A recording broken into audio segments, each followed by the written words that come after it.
This message is for Pauline Hanson. If that's not you, well, feel free to stick around anyway. Hey Pauline, after Sunday's horrific Bondi attacks, you were quick to point fingers at the government, at Islam, at immigration, but there's one thing you're desperately hoping Australians won't notice, and that's your fingerprints are actually all over those guns. That's because you and your people have spent years watering down Australian gun laws, calling reform It's like poison, it will poison us all unless we stop it.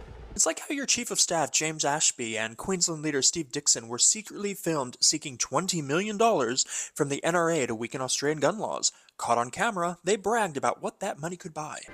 8 Senate seats. That guarantees you balance of power. I mean, Out of how many? the whole government on the ball. They weren't just seeking money though, were they? They were learning how to manipulate us.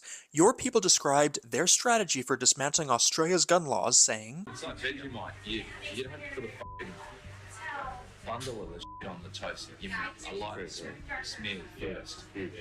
Get him used to the flavour. Then they added, we can, quote, get another piece of bread and end up with the whole loaf, slice by slice, slowly, deliberately, manipulating the Australian people. And you know what? It worked, didn't it? Gun laws have been quietly watered down across every state. We now have 25% more guns than before Port Arthur. So it looks like the light smear strategy succeeded. But here's where your hypocrisy becomes truly obscene. You've also promoted conspiracy theories, claiming that Port Arthur was a false flag operation. You've even questioned whether it actually happened.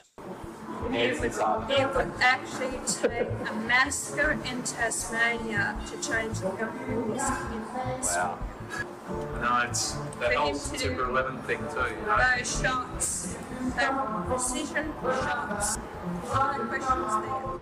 Yet now, after Bondi, you're using the same NRA playbook your team learned in Washington. Shame anyone who dares connect gun violence with gun access. If another mass shooting happens in Australia, he advises One Nation to smear supporters of gun control by accusing them of exploiting the tragedy. How dare you stand on the graves of those children to put forth your political agenda? You shame them to the whole idea. I love that. It's like Senator, you can't have it both ways.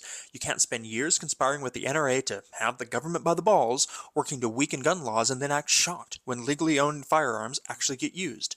This isn't about Islam. This isn't about immigration. This is about guns. Guns that were legally owned. Guns that wouldn't have been in those hands if Australia had maintained strict gun laws that followed Port Arthur. Laws that your party has systematically worked to dismantle. You wanted to manipulate Australians like Vegemite, one smear at a time. Well, Senator, 16 people are dead because your strategy worked.